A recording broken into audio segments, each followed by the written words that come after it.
Seinfeld O O'Brown. Seinfeld O O'Brown, ne'er-do-well to know, was brought low to end well, but not at all. Mojo and flights of Fanny, loose-balled and butt-tight, never to know, new to can, what's about time this way before, until ever after, high dry up in the rigging of life. Oh, Seinfeld O O'Brown's booze cruise mingle, his mishmash into car crash.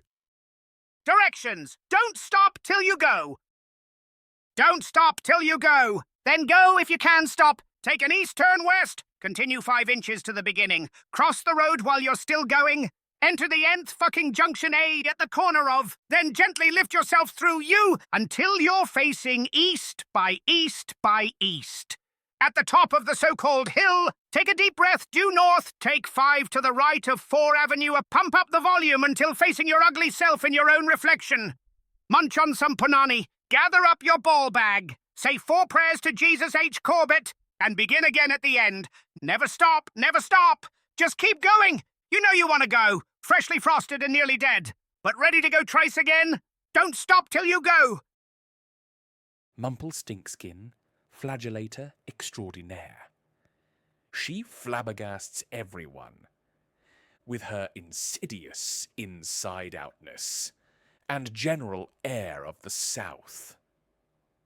She's not want of a head or 2, and neither is she either. She flaps and flips from tips to pits, seeking the soul of life, the meaning of stuff, and the theory of everything as she does so.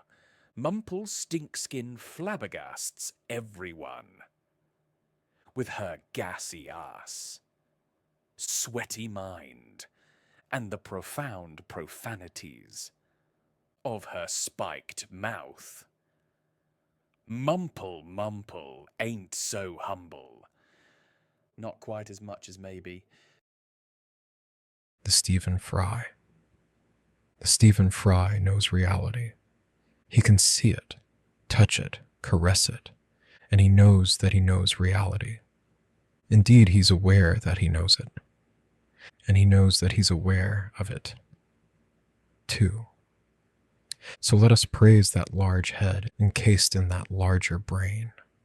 The Fry has the measure of reality. Its shape is known to him. With Cartesian coordinates, he can draw it in 4 dimensions, though also with Riemannian curvature, and stuff like that. The Fry has an infinite IQ. He can calculate the square of the distance between his own ego and everything else. He can count the number of atoms in the visible universe. The past and future are present to him too. They're plotted on a neat graph, with all the best bits in red. That graph is carried in his rather large head. The Stephen Fry is all-knowing and a know-all. He knows what you'll do before you do it.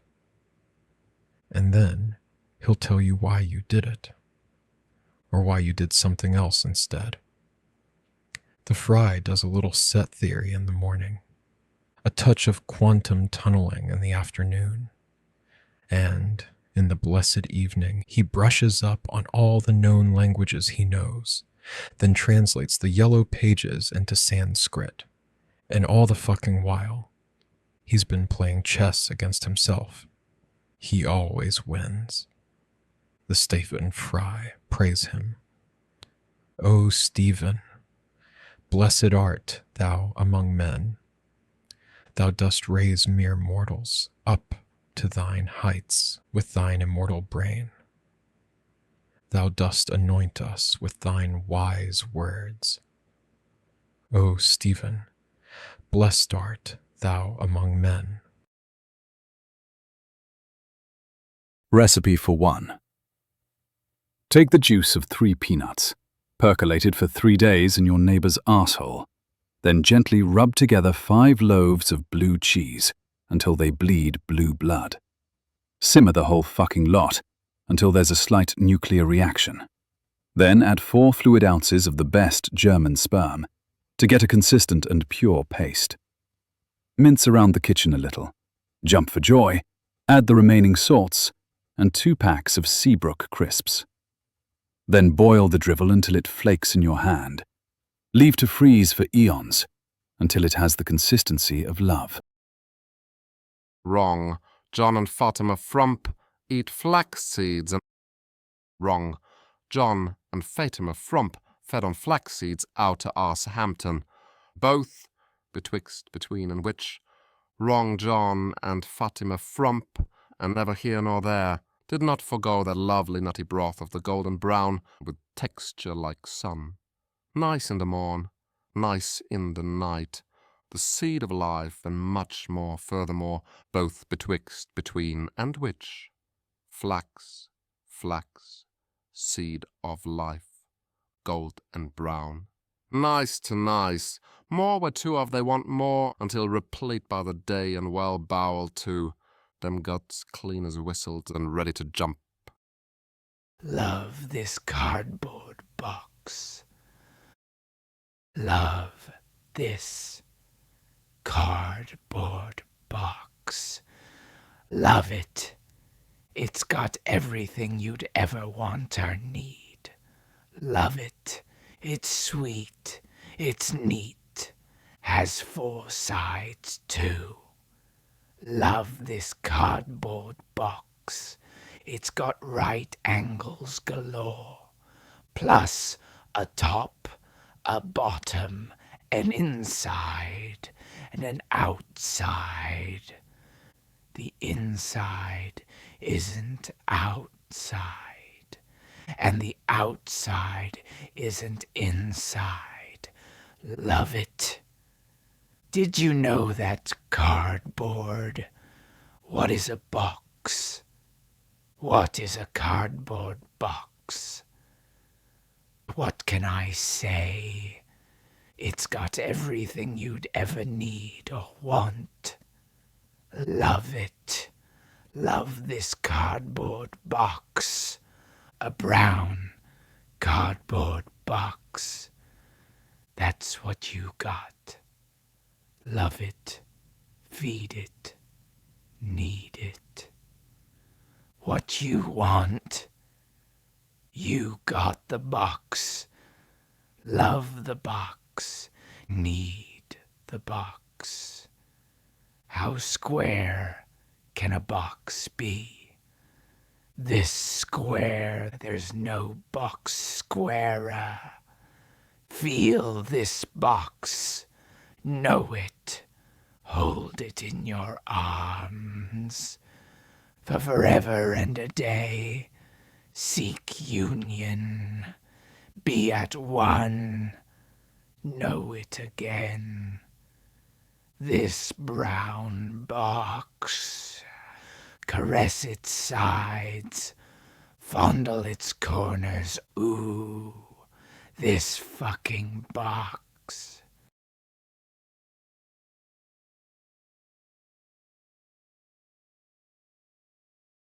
Sulema Quimlan.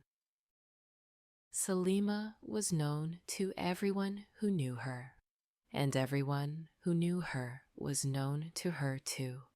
That's not at all either. Miss Quimlan was a very special lady, of the type that people like at particular times of the day. Sulema Quimlan was a lovely lady, a charming, sweet, lovely lady. Yes, of the type that people like at particular times of the day.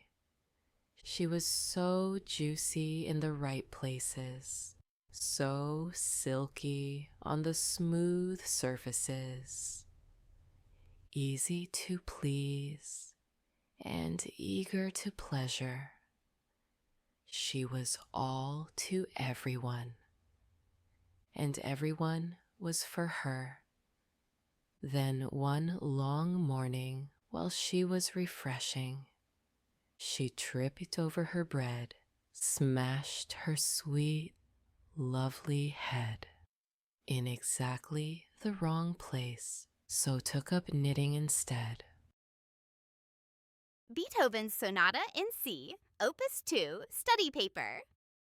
Beethoven was a composer of music in Germany, and he was born in Bonn on the 15th of December 1770, and he died in Vienna on the 26th of March 1927, and he composed chamber music, and he composed symphonies, and he composed piano sonatas, and he was a great composer of music, and he influenced many other composers, and he was very temperamental, and his manuscripts were very scruffy, and he was very rude to his patrons, like Prince Karl von Licky the Prince, and he never married, and his most famous works are his 5th Symphony No. 5, that goes de de de dare, and the famous piano work called the Moonlight Sonata for piano. That is very famous, and he used an ear trumpet, and he had lessons from the famous composer of music Haydn, but they did not get on that well. But Haydn liked his music, but thought it was a little too modern, so Beethoven got mad at this, and he died. He died in Vienna in 1827, which was when he died. The very first bar 1 of the Sonata in C, has 16 notes. Christ. Including CD, I don't believe it. F and G, which leaves out the notes A and B from the C major scale, the key of this sonata by Beethoven, who was born in Germany. Oh no. The opening dynamic marking is P, Christ Almighty, which is from the Italian language for soft. I can't take it. The thirds that follow the opening chord of C major are slurred. It's the end. This creates an interesting difference to the following staccato from the Italian language for short and detached thirds. Shit, there is 1 minim. Oh no. Oh God help me. 4 semiquavers and 2 quavers in this first bar that precedes the second bar, bar 2. Bar 2. Bar 2 has 17 notes as is different to the 8 notes of the first bar, bar 1. That's it. New Year cheese. On the strike of midnight 29th, I will partake of some lovely cheese. Gordy's cheese, the cheese of life indeed. Cheese to simply die for. O cheese, O sweet cheese, whereforth with thou, and unto thee do cheese in the new year, until replete and replenished, both in a sense and neither. Cheese be with you in the coming year, and more less. Live by the cheese, die by the cheese, and cheese be with you forthwith, in a sense. How old was Einstein when he was 54? Please tell me. Please tell me. Exactly how old was Einstein when he was 54? I simply gotta know. I mean, got to. I simply don't know. And I can't find out. Yet I must find out, lest life won't be worth living. So no matter how much I sweat and cry, I just can't find out how old Einstein was when he was 54. This is an equation I cannot solve. My intuition simply isn't up to the job. If only I could drink Einstein's spirit, then a solution to this conundrum would be in the offing. This has kept me awake night after, as I tossed things around my mind until sick of bleeding numbers and the whole sorry show. Such a sticky nut to crack, like proving a conjecture or writing my own theory of everything on a hipster's t-shirt. Yet I will crack it. I'm sure to crack it.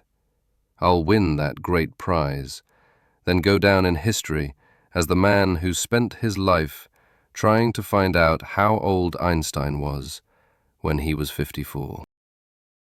What would your mother think of you? And how and why you did it? To the person you did it to? Kid you not, it would not be nice for her to know who you did it to, and how and why you did it. Best keep it all tied up, ya. My mother, kept me pure. Only allowed me women with hair and short fingers. I had to be back before the dawn, and after the cock crowed. Lovely mother, sweet, charming Mumplebee. She knew what was best for me and what was best for everyone, too. Never did she miss a misdemeanor on the green or a hiccup on the river bank. Her eyes were sharp as they were long. They penetrated deep inside you. Know what I mean? She knew what you were thinking before you thought it, and after Tuvalu. What a nice dog the cat is. What a nice dog the cat sincerely is, and what a nice cat the dog sincerely is. Who can't say yes to that fact? We like cat. You like dog. You like dog. We like cat. Thus both the same. No? Cat is small with number 4 legs, though slightly more. Dog is big with number 4 leg, though slightly less. Cat tail in same place as dog tail, though more leftish. Dog tail in same place as cat tail, though slightly rightish.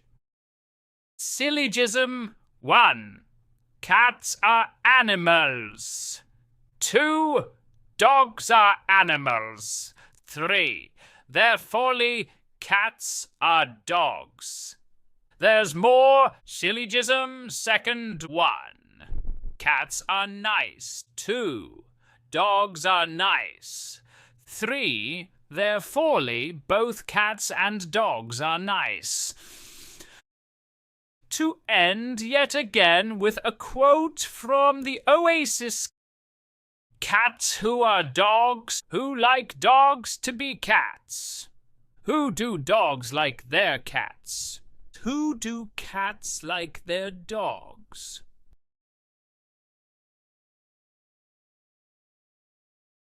What are teenagers? What are teenagers? Like, I've seen some. They scowl a lot. Or at least the ones who scowl do. Like, they wear tight trousers. Or was that last week? Pop.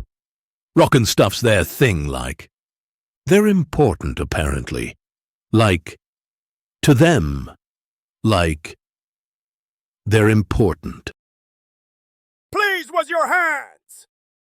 Please wipe your own bottom. Please leave the seat down. Please wash your infested hands. Then leave this public convenience. Oh, please breathe. And please eat. Please don't drink too much. Please please others. Please don't please yourself. Please mind the many gaps. Please means Heinz. Please put your hands in the air. Spin around wantonly. And then jump through a EU-certified loop. Finally, please be with you.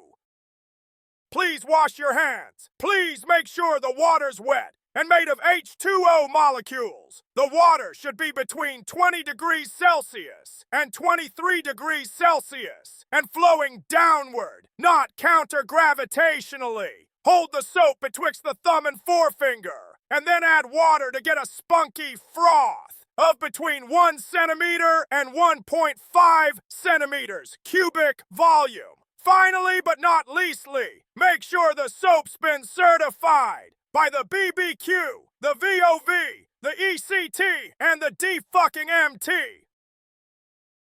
1 and Y.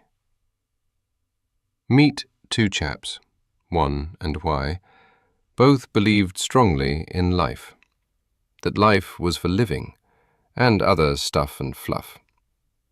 Both 1 and Y, for it is them, did not ever forthwith or forthwhy, as told in the big story. Hanging high on the scaffold, looking down at he's and hers, at all those who knew life was for living, and all the fluff and stuff. 1 and Y, both together as one, for forever as day and more. Behold to 1, and beholden to Y.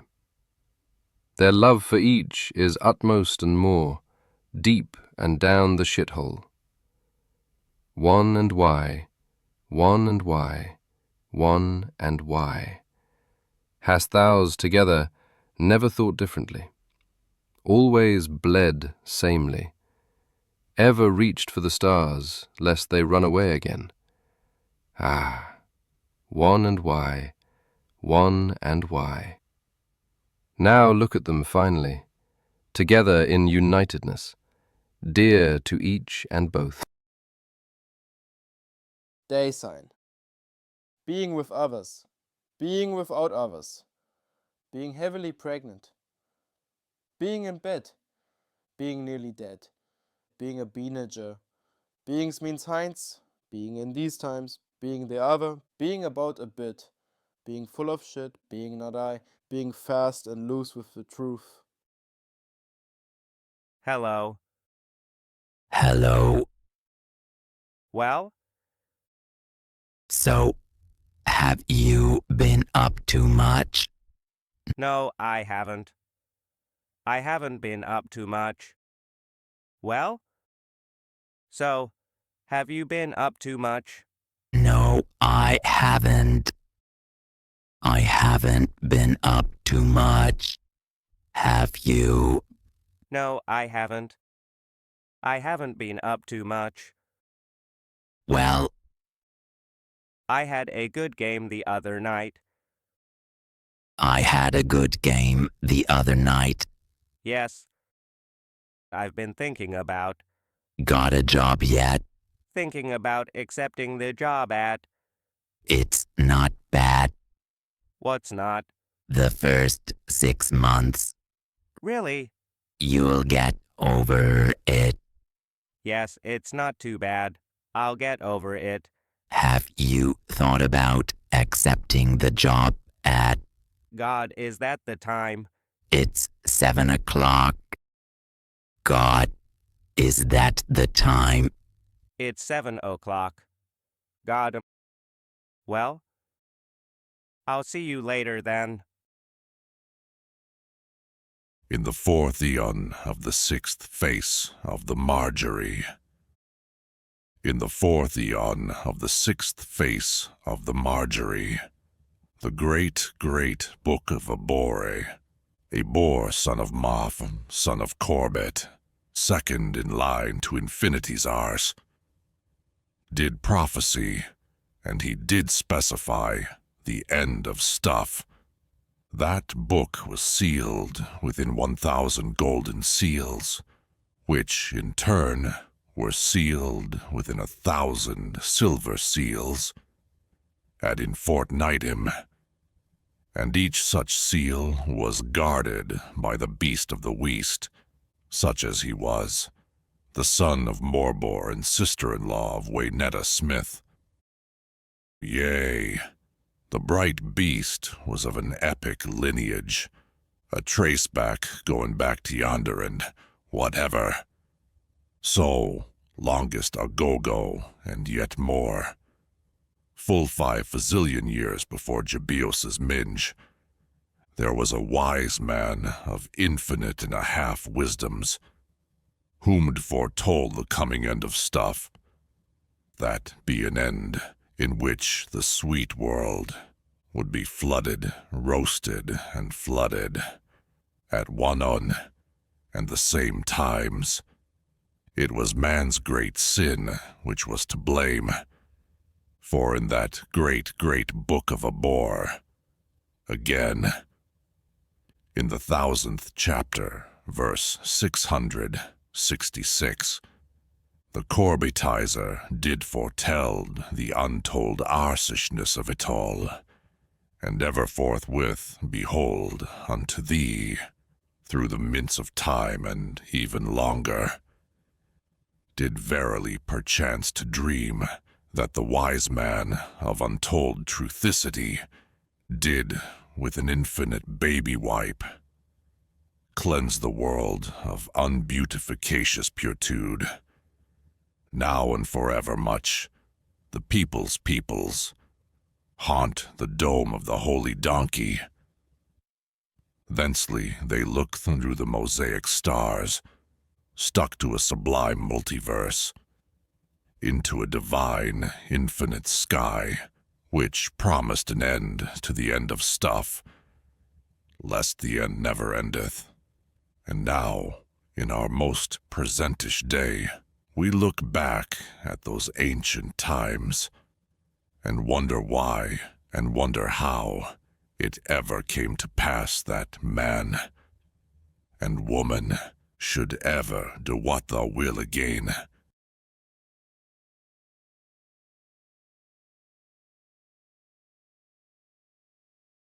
The Greater Big Furka. Meet the odd bird, the Greater Big Furka. The lesser it is spotted, the more it isn't seen, and, thereforely, the more it is great. It fly all the time, like a thing. It eat the fly and the small bird low in the deep sky. It perches, then lurches off rocky rocks onto the back of a much-spotted twart. Oh, this bird of flight and sky flies the dense blue, the ocean air, forever flying like a lunoid, eating scraps of other lives, until it rest, nearly dead, its own world almost ended, and finished, and gone. Time for the Greater Big Furka to meet the eternal now and forevers.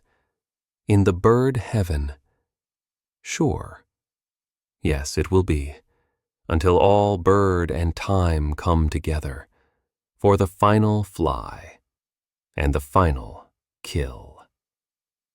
Amen. If I won the lottery, I'd buy the most expensive packet of crisps in the world. The ones you see in M&S or something. I'd also buy some plush, thick toilet rolls and a super posh bottle of wine. I don't know. For £6.99 or even for £7.99. I'd go on holiday all the way to Hull in a first-class coach where I'd drink Morrison's whiskey all day. On the beach, I'd invest in a nice new pair of pants, some nice thick socks, and a nice new woolly jumper. I'd buy my mum a nice new chair and treat my wife to a nice lamb lunch in a posh pub. I'd buy me best mate a pint and lend him a bob or two. Perhaps I'd invest a tenner in a taxi firm or gamble on the lottery again. Then, I'd retire to Bumstable and buy a nice house on a new estate. The house will have the thickest shag pile in Shitshire. There'd be a widescreen TV in every room, even in the toilet where I'd watch the footy and then use the plush toilet roll. I'm planning to take over the world.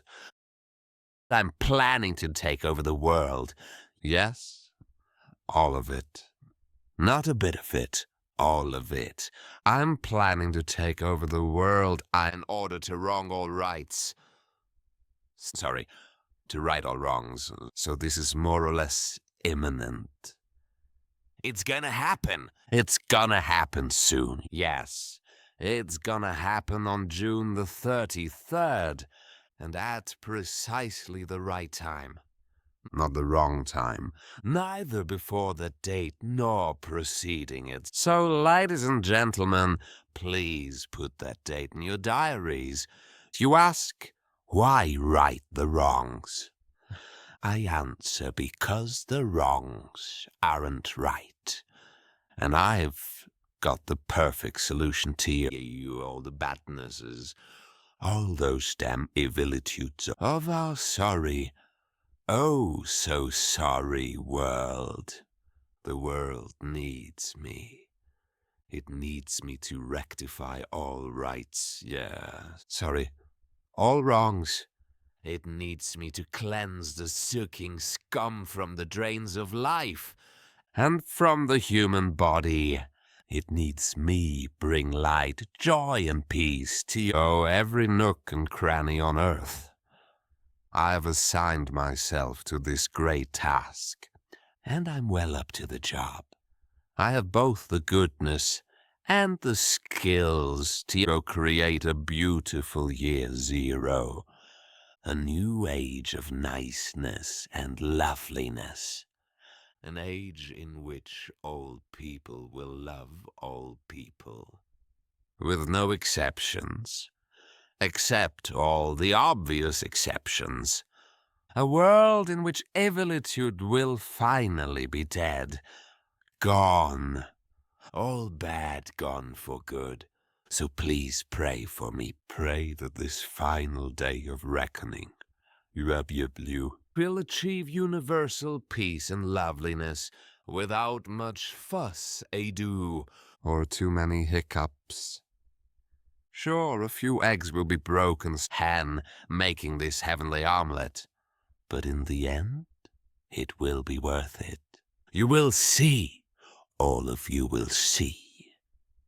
And when you do, you'll also see that I am the new Lord.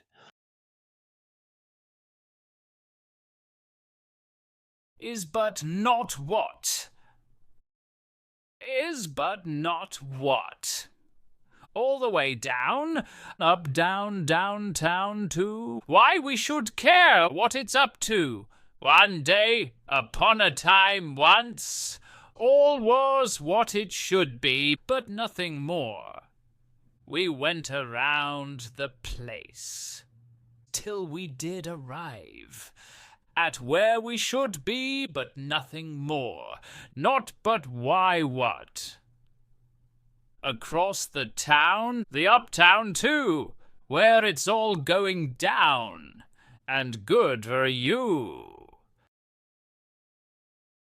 Little Fishy. Oh, little Fishy, what point are you?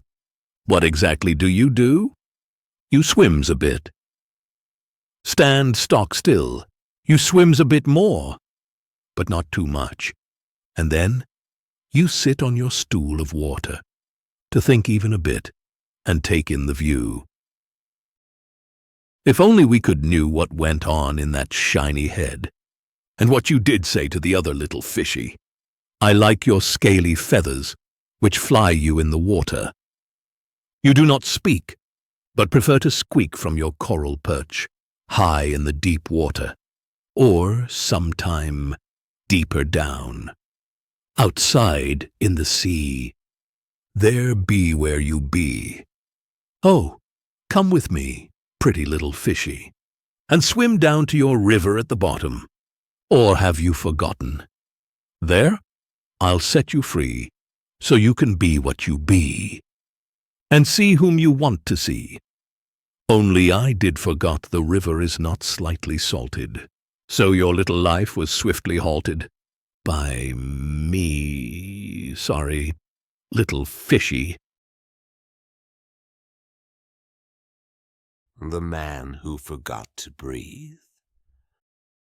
The man died because he forgot to breathe. He said nothing in his dying breaths. His dying breaths were none. Breathlessly he died. He had the kind of death one has when one forgets to breathe. In fact, he woke up forgetting to breathe, so he didn't really. I couldn't ask him about his breathless take on life.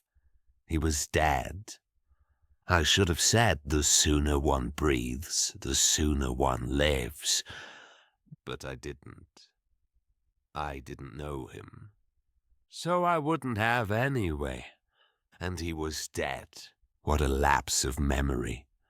Like forgetting to eat or forgetting to live indeed. A man who forgets to breathe don't write a will usually. To breathe, alas! To take part in life's rich breath. To live breathlessly. To live in a foreign country. If P, then P. If P, then P. Yes, take that in. Take in its beatific glory. Yes, that's how the sage of Slough put it. And such a truth is hard to bear. It hits the soul with a deepity so deep that it simply cannot be deepened. Let's fatherize this logistically as if P, then if not P, then not P, or contrarily so forth. If that is X, then that is ac X.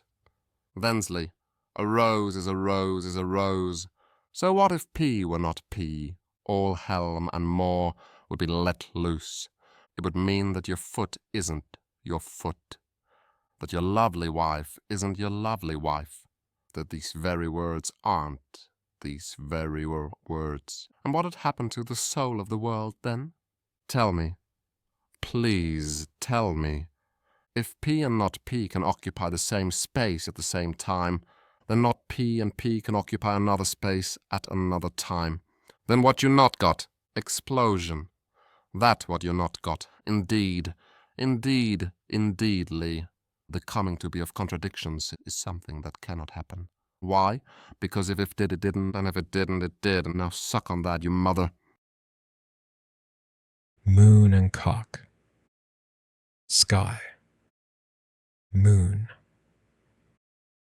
Cloud. Bedroom. Bend over and take my cock. Poem over. O blessed carbon atom. O blessed carbon atom. Be me to thee for thou, and thus, and therefore alike, unto we shall be unto, all those evermore too. Blessed thee to thee and to thee, yet more blessed than thou, and hotter in the heavens. More wish less thou, as ever utmost to be, and more shall reign among thee. Aha, men. Oh, dear, dear! Those lovely little moles, how deeply and so deeply truly. I do so love them. They're so much lovelier than the pigs I eat. The cuteness guarantees safety and my unadulterated love. Sir, yes, sir. Oh, sir, yes, please!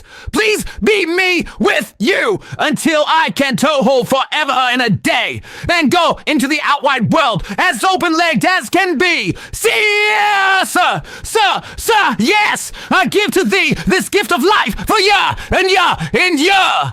May it serve you well, too well. May it bless you with a sweet shower of dope. Until, yes, sir, etc. I ride the storm to ya, and to you forthwith.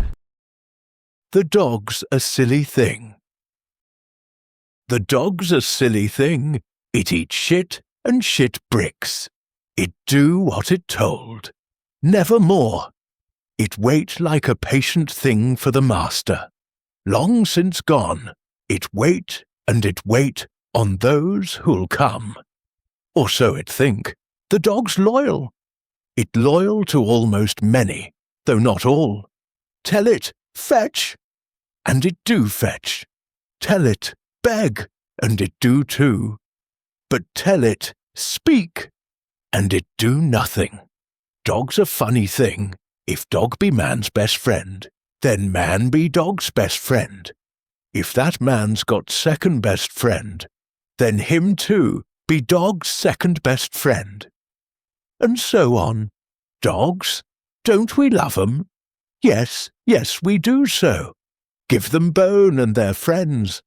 Or nearly so. Dog don't think themselves into holes. They take the moment as it be, not as something before the next thing. Dogs just be, and that's the way I'd like to be. Snug in a world that's small as the dog's brain too, and very small. Them. Great leaders. Famous actors. Saints and martyrs. Poets and pop stars. Heroes and heroines. revolutionaries, all go to the toilet and shit. Heinlick Stiffburt. Heinlick Stiffburt of Pratford upon Onon never came and never went. Though when he did, he didn't, and when he didn't, he didn't. Stiffburt wisely kept his own counsel, wrapped up tight in his anus, for none to see, and none be wiser than he. Yes, Heinlick Stiffburt was a real chap. That's true. A chap of 2 minds plus 3. A chap so deep and dark, so sly and sneak that those who knew him didn't, and those that didn't. For no one knows a Heinlick Stiffburt like me. That's a fucking lie. And as said, those that do, don't. Heinlick Stiffburt. Oh, Heinlick Stiffburt. Now sing the sad song of the life Heinlick never came close to living. String theory. String theory's a theory about strings. Strings which aren't strings, or like strings, or really like things. Strings are things like note known. A string. What a funny thing. You can't see, hear, or touch it. A zillion strings could dance on head of a pin, or pass through the eye of a needle. Strings are elegant abstractions born of mathematical minds, condensed from fat brains, and refined out of the ether. The Rhodes Boson particle. There's a new particle in town, man. The guys and gals in white coats have called it the Rhodes Boson. Blimey. It's even smaller than a tennis ball. And it lives just everywhere, even in the seat of your pants. Technically, the Boson binds things to things and makes up stuff. It has a negative charge of 100 pounds an hour, the sly momentum of a fat pig, and the spin of a sleazy politician. It's also believed by people that nth Bosons can dance on a tabletop or travel through the eye of a fucking huge needle. So what about the Rhodes field, you ask? The Rhodes field is green, and it penetrates everywhere, excluding the Simon Cowell. But wait a cotton-picking minute. The Boson is made of smaller particles, the Slim Whitmans. Yet, no one's ever seen a Slim Whitman. At least not in the flesh. Rhodes Bosons, however, can be seen. At least on a clear day, floating happily in the ether, or dripping sadly into drains. Finalistically, never, and I repeat, mix your Bosons with your bosons, or even with your baryons, for if you do, you'll have a confusion of particles. Of the like you've never seen. Raining down on the collective bonds. All hail to the Rhodes Boson. One, a brillig in his slimy toad did Borrowdale inwardly, until resplendent in maths, he gave forth a fart of infinite extent, only more so. 2, tomorrow and tomorrow never cames, except it did yesterday and befores too. So let's not rest until then. We must and shall and will and must. 3, O God in the almighty times, thundered thrice but once, and then left it put where no one fears to tread, lest be, lest be, lest be. 4, Morning has opened again tomorrow, until shall be bright among thee and thee. Munchies on the Corbets, and ever shall be unto most. 5 churna, balderdash is weak and won't. It slides its apparel at yeah. Love it, baby, sure too. Oh, I'm coming for 2 here. Open wide and let me in. Oh, dearie me, fucked off as ever. 6, Jesus H. the Corbett, bless thee deep. More 2, yes, less than before. And then again into infinity. Or Borrowdale again in his quagmire of utter desperation, until then and when and why we most do love this. Death and stuff. I awoke this morning to find myself dead. The deadness hurt a little. I didn't care. I was awake to death. Or nearly thereby be. So to be and not to be, that is the answer. To suffer some stuff. And then some more stuff. Etc. Hello. How are you? Hope you're okay. I'm okay. Are you okay? It's raining here. What's it doing where you are? I hope it's not raining where you are. It is here. Have you been up to much? I haven't been up to much, have you? Went to the corner shop today. You know, the one on the corner. I bought some food. I bought some milk, silver top. I bought some chocolates, chocolate flavour. And I also bought some hardcore pornographic magazines. It was all very nice indeed. I'm thinking of washing my hair tonight, but maybe I'll not wash my hair tonight because there's an interesting, and that's no exaggeration, programme on. It's about the history of stickleback fishing in northeast Lincolnshire. I'd very much like to watch it. You should too. It should be interesting. Just one more thing before I go. I lost both my 2 legs in a car crash last week. It's damned annoying, I'm telling you. See ya. You soon. Yours, Reginald Sniff Peters.